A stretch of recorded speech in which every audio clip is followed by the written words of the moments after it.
Well, hey, everybody. Welcome to the Dr. Jocker's Functional Nutrition Podcast. We're excited about this episode because we are going to be talking about a condition that most people don't know anything about. It's called PANDAS. We're going to talk a lot about autoimmunity to the brain and how this is affecting a lot of the kids in our society today are being affected by this. It's being misdiagnosed or underdiagnosed. And a lot of people are suffering unnecessarily. And we've got a great guest. This is Pamela Wirth, and she is the author of the book, Hello Health. And she's the co-founder of Hello Health Nutrition, which is committed to empowering courageous parents and their children with nutritional, accessible, and innovative therapeutic formulas that help children reach their full potential, with a specific focus on doctor-supported treatments for children with autoimmune and autism spectrum disorders. So Pamela, welcome to the podcast. Thank you. Thank you so much for having me. Yeah, absolutely. Well, I just started reading your book, Hello Health, which is a great read. And we'll have a link in the show notes. You guys can check it out. And, you know, it was really enthralled with the story about you and your son and what you guys went through. So I'd love for you to start with that. Yeah, you bet. It kind of started like any other normal thing. I mean, you've got this perfectly normal 5-year-old. And then it was about January. And just like normal winter crud, you know, he got what I thought was a cold, and then he had a slight fever, and then, was sick for like normal kids are, with runny nose and, whatever. And then it was probably 2 to 3 weeks later that all of a sudden we started to see tics, excessive hand washing, eyes constantly dilated, which was odd.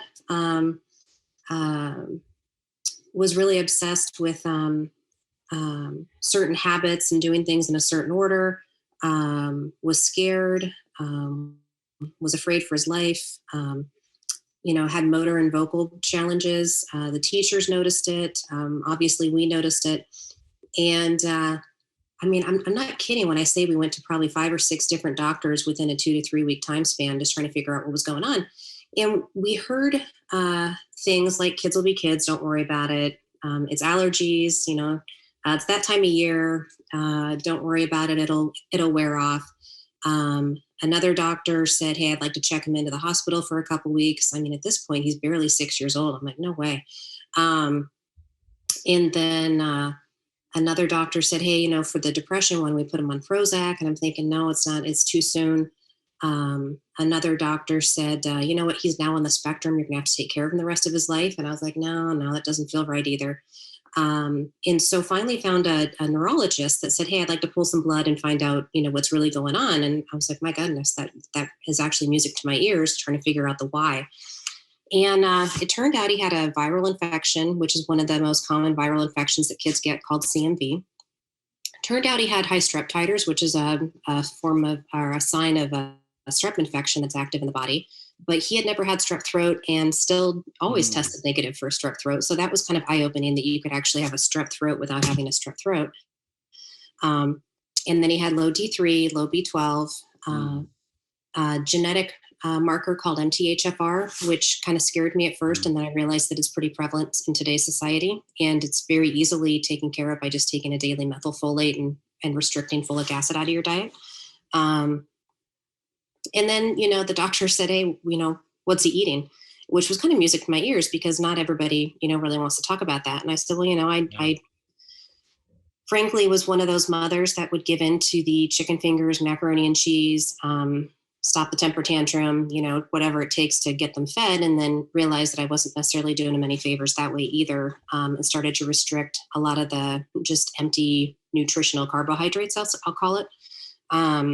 And started forcing the issue of, hey, I'm sorry, but this is the dinner and this is what we're all having. And really made some changes that way, which was pretty traumatic and hard for the first month or two. And then, it just became much easier.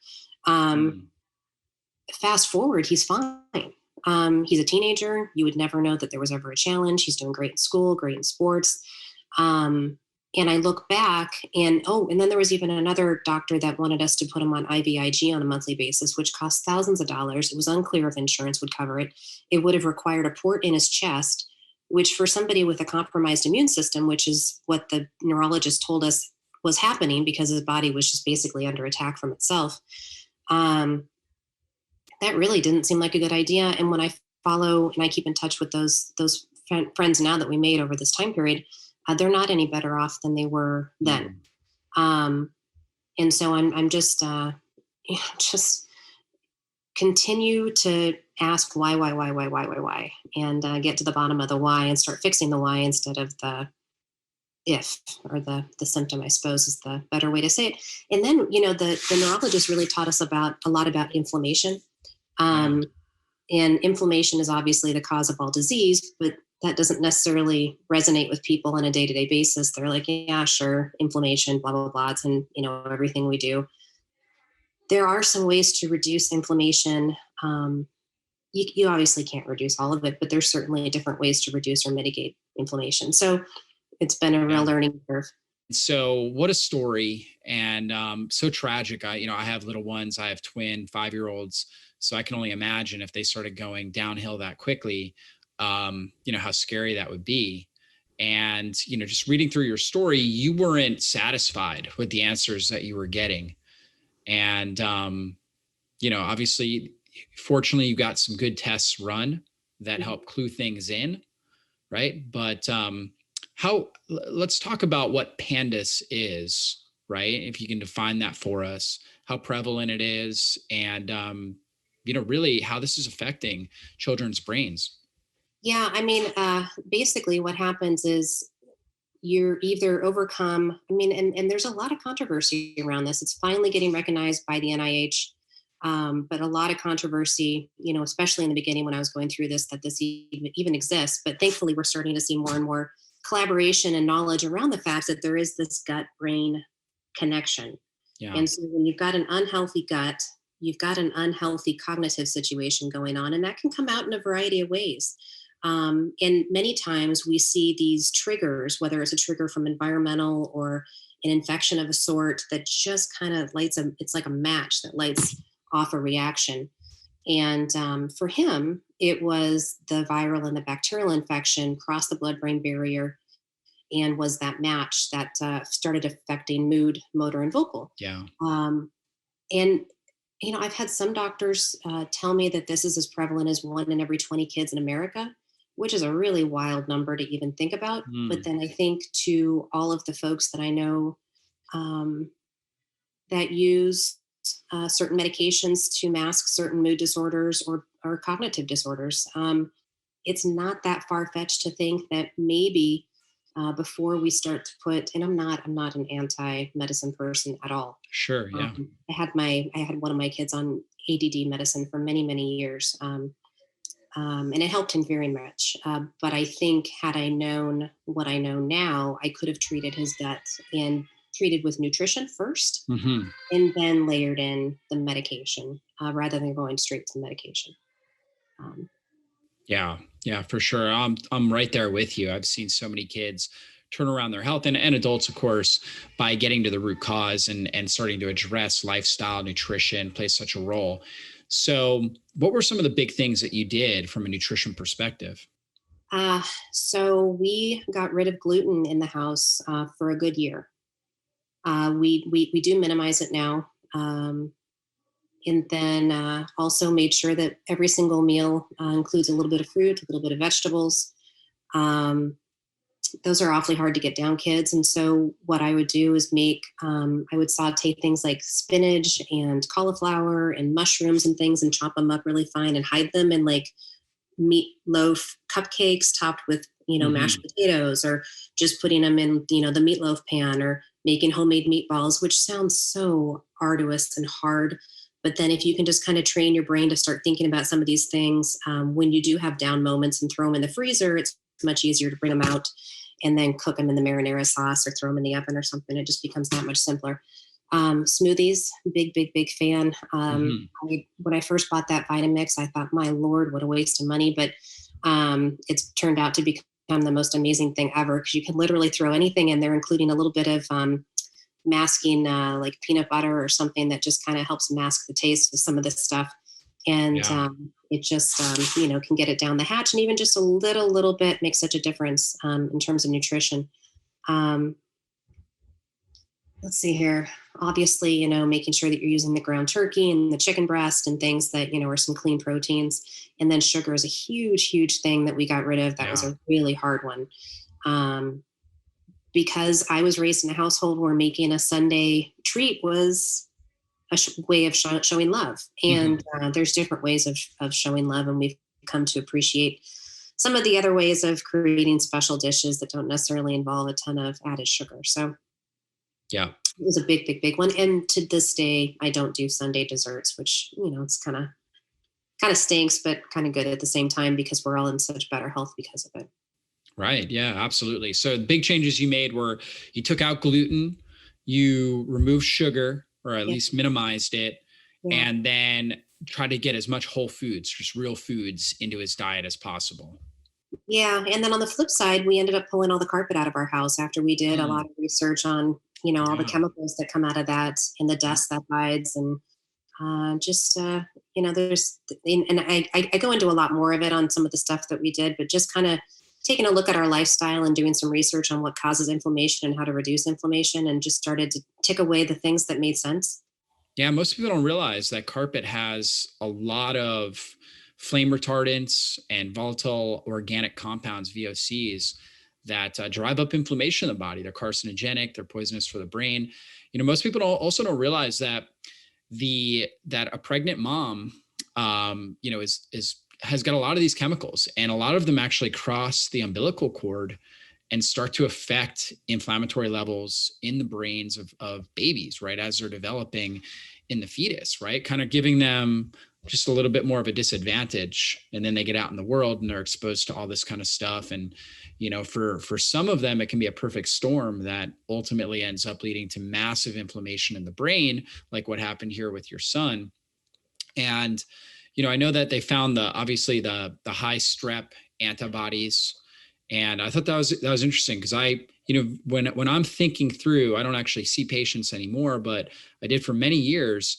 And I still have a health coaching team that we see clients, and we go through everything. We go through things like mold, heavy metal toxicity. We think through everything, Lyme disease, all this kind of stuff. But you know what? I have not thought, oh, there could be a strep infection, like a remnant strep infection. That's not something that normally comes into my mind because it just hasn't been in my world really until I read your book here. And so kind of really brought that out, as far as, hey, this could be an underlying factor. And so was that similar with a lot of the doctors that you were working with? They just didn't even consider this? Didn't even think about it. I mean, who would? Yeah. It's also kind of one of those things where, when your kids are in school, there's constantly the note that comes home, there was a strep, whatever, blah, blah, blah. Now, of course, there's the COVID stuff, but typically it's just the strep. And, I usually didn't think anything about it. And now, whenever one of those comes home, I'm kind of on guard, like, all right, let's keep an eye on this and make sure nothing crazy happens. So Yeah, yeah, for sure. And you also had high strep antibodies too. I did. So I had a lot of strep throat as a kid. Yeah. Didn't even cross my mind that I could potentially be a carrier. And then, sure enough, when we got, because he would kind of get better and then get worse, and so the doctor said, "Hey, I think there's still strep going on in his world." And I said, "Well, shoot, how is that possible?" And she said, "Did you check the pets or the family?" And I said, "The pets." And she said, "Yeah, pets can be strep carriers too." So Wow. thankfully, our dogs were fine. And kind of funny, I was the one that was the problem. So I got my tonsils out, got treated for that particular type of strep that was causing the problem. And then, because you don't, that's the other thing is when they give you an antibiotic, you don't know if that antibiotic is actually treating the problem or not. They really should Right. do some sort of culture and find out what exactly is going on. Probably easier said than done, but that would sure be nice. Yeah, for sure. And they can also culture to see if whatever bacterial infection you have has resistance to a specific antibiotic as well, rather than just kind of going to whatever their favorite antibiotic is. So Yeah. obviously the only antibiotic you should take is the one that works. Um, yeah. Yeah. I mean, I think back to all the time in college and later where they would just throw me a Z pack, and I'm not sure that that's necessarily helpful. So, Yeah, and that what ends up happening is you end up creating more antibiotic resistance within your system, which makes any sort of infections even harder to kill. mhm. So, in general, we think of especially in natural health, we look at the tonsils and we think, hey, that's that is a very important organ because it's kind of the first line of defense, right? Houses immune cells. It's the first line of defense, preventing, any sort of infections from getting further down into the system. We have a whole check and balance system. There's a lot of pathogens that are constantly trying to get into our body. And obviously getting in through our mouth, getting down into the stomach, we've got stomach acid to help kill them. There's certain enzymes in our saliva that help kill them. There's the tonsils that are unleashing immune cells. But in some cases, it may be necessary to take the tonsils out. And that's what happened here with your son and as well with yourself. Yeah, and that's the craziest thing is they looked healthy on the outside, whatever that means. So Yeah. you would have known that there was anything going on in there. So maybe someday somebody will come up with some sort of mechanism for figuring out if there's a challenge, or maybe it's just a combination of blood work and then figuring it out from there. I don't know, but Yeah, absolutely.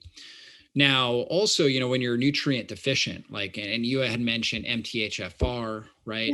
yeah, Vitamin D also plays a really big role. If you're vitamin D deficient, your body's just not going to have the same immune response. And so that may make one individual more susceptible, right, to developing the strep infection or the cytomegalovirus or Epstein-Barr or something along those lines, one of these other types of infections, than somebody that, is vitamin D, has good, healthy vitamin D levels.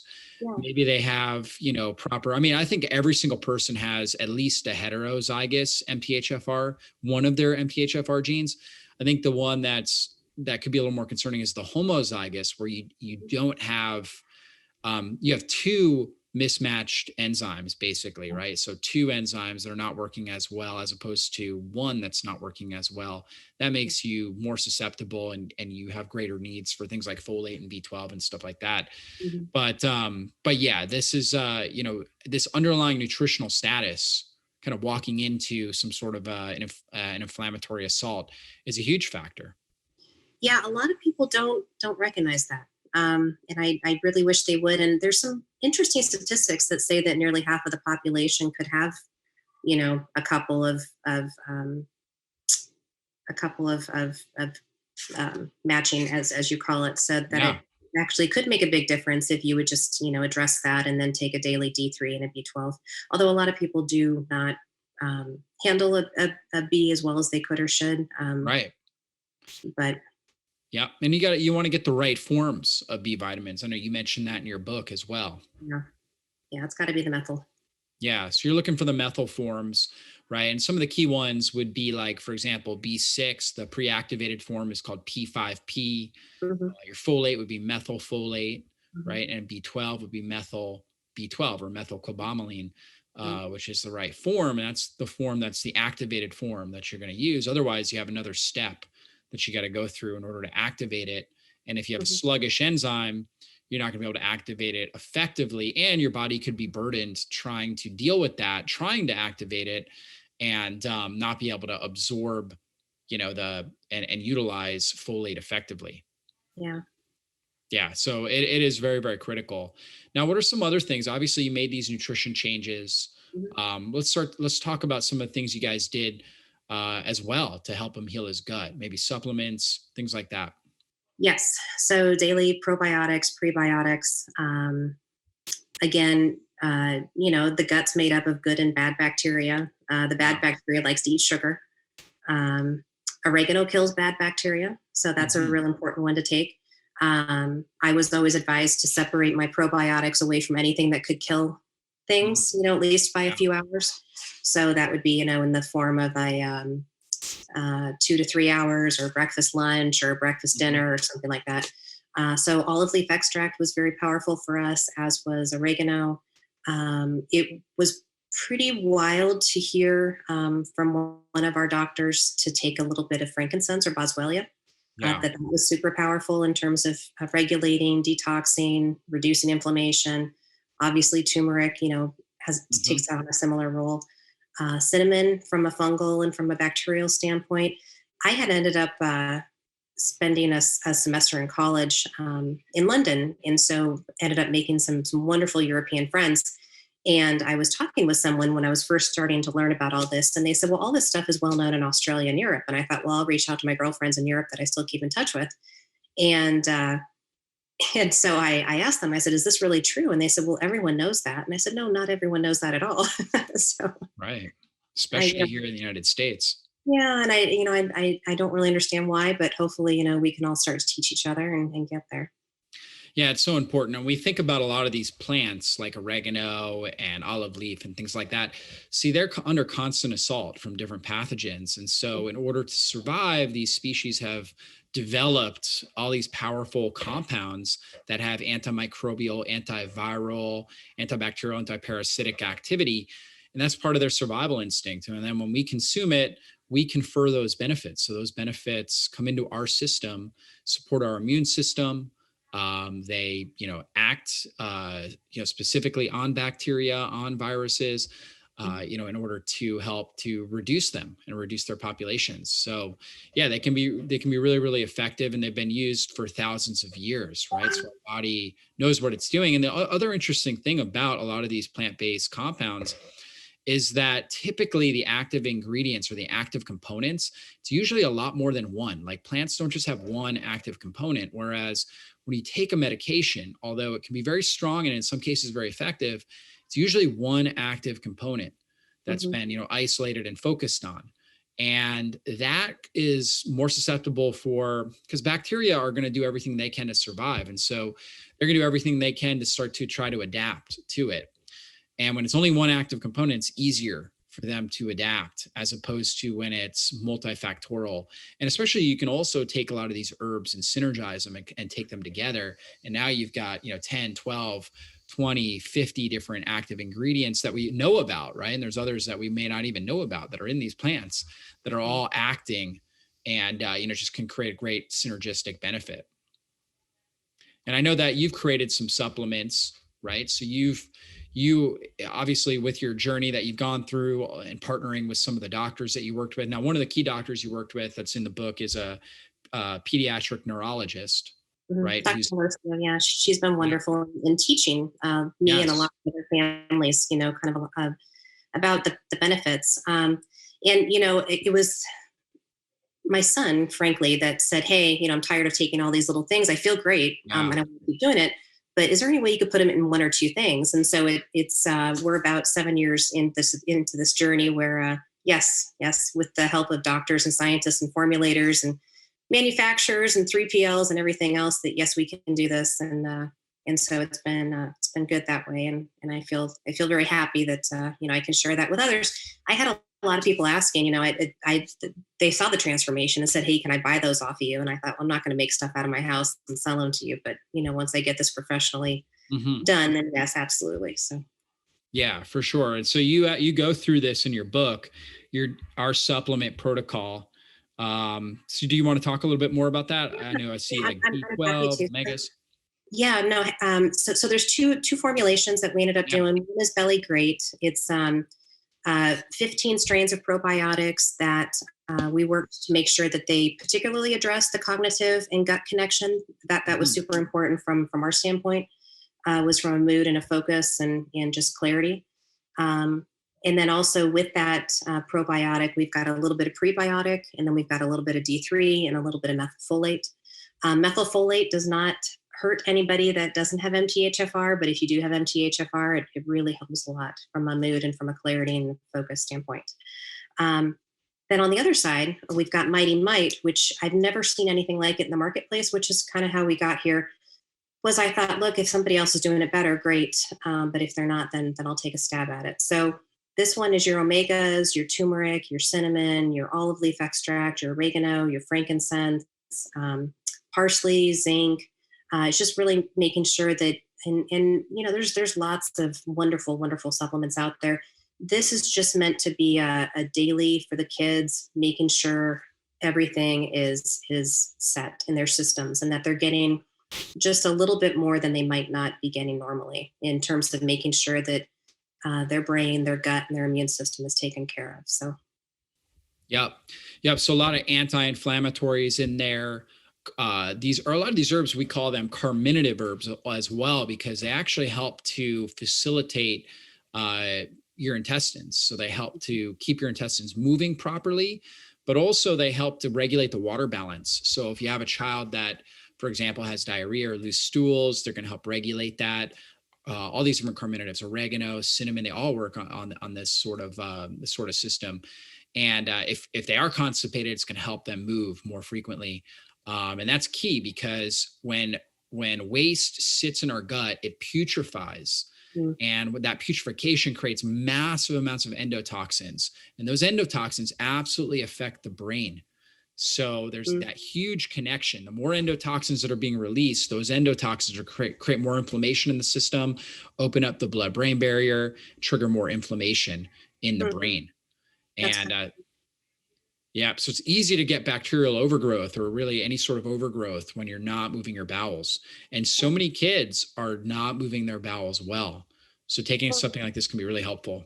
Yeah, the other thing that I would want to add is I had a lot of pediatricians tell me to give them Miralax, but the more and more that I've learned about that is that you're stripping both the good and the bad bacteria when you do something like that. And so it's pretty harsh. And if you can do it naturally through some of these other natural botanical or probiotics, it's so much healthier for their system. And then I read this really interesting article, which is kind of wild, and hopefully it's is frankly true, and there's more science coming out about this. But read that 90% of all serotonin is created in your gut as well. So it's going to be really interesting, I think, over the next many years to learn all the other brain functions that are actually regulated and created through the gut. So. Yeah, they call the gut the second brain. And so it does produce these neurotransmitters. And those neurotransmitters are really critical for the overall function of the gut, right? So as far as the transit time, how things are moving through there, it's all super, super important with that.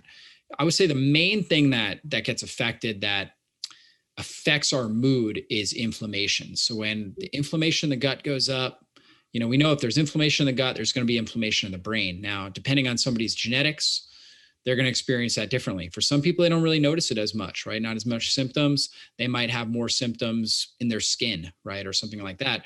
Whereas other people notice it pretty significantly. I'm one of those people where when my gut's inflamed, I have brain fog, right? It's harder for me to sleep and get good quality sleep, but I feel fatigued, right?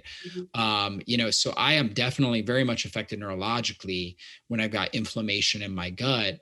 And some people, again, like you talked about, it's like, this huge spark that, starts a gigantic fire, right? And for some kids, their condition is very much associated with this massive inflammation coming from the gut. Yeah. So super critical that we focus in on that. So again, you've got the what is it? Great belly? Belly Great. Belly Great. I got that flipped, but that's your probiotic. And you guys looked at specific strains that impact brain function. So most likely these are bacteria that are probably eating endotoxins or helping eliminate bacteria and other microorganisms that secrete these endotoxins that damage brain tissue, right?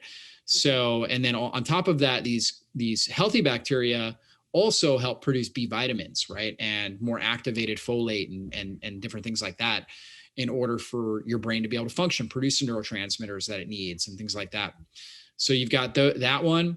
And that, you said that also has methylfolate and vitamin D in it? Yes. Okay. Yeah. So you've got all of that in there. It's a great combination. And then you've got the Mighty Mite, which is basically like an immune system. It's all about helping balance out that immune system. So you've got olive leaf in there. You've got omegas, right? You've got phosphatidylcholine in there too, right? Serine. Serine. Okay. Phosphatidylserine, which is very good for brain, helps to reduce and balance out cortisol levels, which is important. When we have more inflammation, we typically have more stress hormone activation. And that can definitely cause us to not sleep as well, feel wired and tired. And a lot of kids, they get really emotional and whiny and stuff like that because they're really wired and tired. I know I deal with it. I've got a 2.5-year-old daughter and 5-year-old twins. So it's like, they start getting really whiny. We're like, somebody's tired.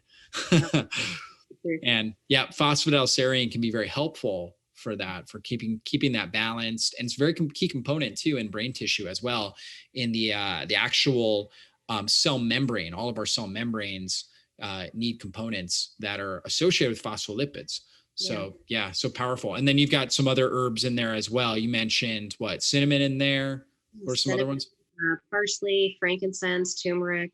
Yeah, when you think about anti-inflammatory herbs, I mean, turmeric is, probably the first thing that comes to mind. Frankincense, or its other name, boswellia, is probably number two. When it comes to overall reducing inflammation.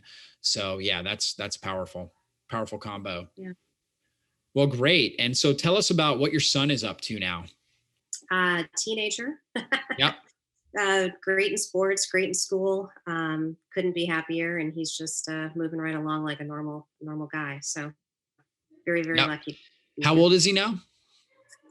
So I have two teenage sons, and I Yeah. promised my husband that I would not, although it's not that hard to figure out which one, but he's a well functioning teenager. So I just won't. Okay. Yeah. So obviously back when all of this happened, you probably had to pull him out of school, and No, I didn't. you didn't. Only Okay. no. So I had a lot of controversy around that. A lot of people said, you know what, you should pull him out of school and homeschool him for a while. But then I had other people telling me that this could last until he was 18.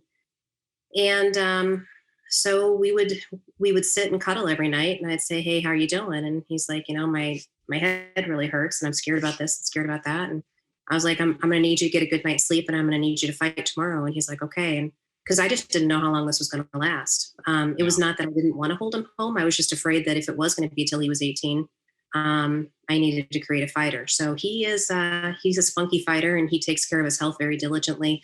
He doesn't actually remember. He helped me write the book, and he helped me edit the book. And some parts of the book, he says, "Did that really happen to me?" And so I'm actually kind of happy that he's blocked out certain things, Yeah. but he remembers that he felt bad, and he remembers now that he feels good. So that's the good part. Yeah, for sure. And also, I think I was reading in here that he wrote some sort of like a letter about what he wants to study in college, like what he wants his research to be on. Can you Yeah. explain that more? Yeah, it's actually kind of cool. A lot of it came from all these blood draws that he would do, which I frankly felt was important to kind of prove the science behind what was going on. I didn't want to continue doing it if it didn't make sense. So I, would frequently, with the doctor's orders, obviously, pull the blood and make sure the inflammation levels were going in the right way, the viral levels, bacterial levels were going in the right Mhm. way. And he's like, look, there's got to be a way that we don't have to take 12 vials of blood every time I go in to get tested for all these Right. different things. Yeah. There's got to be a way for replication. And so, he's definitely very focused on health and wellness, and I hope that one day he kind of helps somebody else figure this all out. So he's interested in doing research specifically on PANDAS and on, Not necessarily on just pandas, but yeah, on brain inflammation. what makes your body feel good or bad. Okay. Yeah. Well, great. I mean, we need more specific focus on that anyways. We really need a wellness revolution in our society. And so we need more scientists out there actually doing that kind of research. Yeah. Yeah. So it's pretty neat. Yeah. So cool. Well, guys, again, this is Pamela Wirth. Her book is Hello Health. So if you're watching on video, I got it right there. Great book. You pick it up on Amazon. We'll have a link in the show notes for it. She's also got some great products that you can check out on her website as well. And any last words of inspiration for our audience? No, Dr. Jockers, thank you so much for your time. You are truly an inspiration. I love following you online as well, and love all of your content and work. And just continue to fight and ask why. And if you're satisfied with your why, that's great. And if you're not satisfied, just keep on going. Oh, that's great. So, and that's what you did, and you found the answers, and now your son is, living proof of that, and a great testimony to that. So anyways, I just want to acknowledge you, and just being, a mom that wasn't going to accept the answers that she was getting, and was willing to pursue as much knowledge and information as you could. And now you're out there helping so many other people. So thank you for that. And, wish you guys all the best. Obviously, you can always reach out to me. And guys, if you're listening to the podcast, check out Pamela's website. We'll have the links in the show notes, and we'll see you guys on a future podcast. Be blessed, everybody.